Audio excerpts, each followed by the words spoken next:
Hello hi, मैं प्रज्ञा सचान। मेरी rank 35 है। मैं यूपी पीसीएस में नायब तहसीलदार के पद पर चयनित हुई हूँ।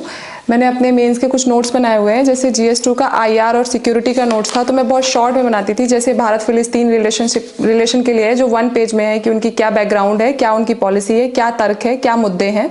और उसके बाद जैसे यूके आ गया तो क्या रोड मैप है, क्या उसका महत्व है, भारत के साथ क्या महत्व है। इस तरीके से मैं अपने हर कंट्री वाइज नोट्स बनाए मैंने। जैसे IR के लिए, फिर मैं अपने इकोनॉमी के लिए, जैसे हम बात कर सकते हैं कि इकोनॉमी के लिए मैं जैसे भूमि सुधार पे पूरा एक नोट्स बना दिया, बहुत शॉर्ट में, पूरी स्कीम्स के साथ लिख करके। जैसे ये पूरी स्कीम्स लिखी हुई हैं, क्या मुद्दे रहे हैं आज तक।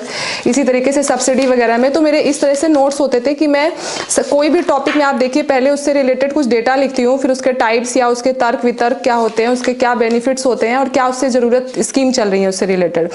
इसी तरीके से मेरा, जैसे आप आगे का नोट्स देखोगे, ये सोशल इशू का नोट्स है, तो मैं हर टॉपिक वाइज पॉपुलेशन का नोट्स, उसका कुछ डेटा, कुछ बेसिकली जो उससे रिलेटेड ऑर्गेनाइजेशंस होंगे वो क्या कह रहे हैं, क्या कारक हैं क्या। तो मैंने हर टेबल, आपने देखा होगा कि लगभग मैंने हर पेज में अपने कुछ ना कुछ ऐसे टेबल्स बनाई होंगी, ठीक है, कुछ ना कुछ ऐसे फ्लो चार्ट्स वगैरह बनाए होंगे, जिससे मैं उनको ज़्यादा अच्छे तरीके से बता सकूँ। क्योंकि हम लोग एक बार में लिखेंगे ना तो वो पूरा पढ़ेगा नहीं अच्छे से एग्जाम में, कॉपी चेक करने के लिए, है ना।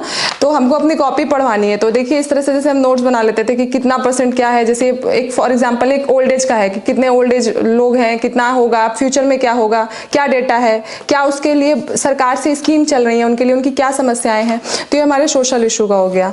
इसके बाद ऐसे ही में कई टॉपिक, जैसे पॉलिटी का नोट्स था, तो पॉलिटी में अब जो हाल ही में मुद्दे चल रहे हैं, मैं जैसे हर मंथ वाइज बनाती थी। जैसे मई 2021 की ये न्यूज में आया होगा तो मैंने उसको लिखा, क्योंकि मैं 1-1.5 साल के करंट अफेयर को फॉलो करती हूँ किसी भी एक एग्जाम के लिए।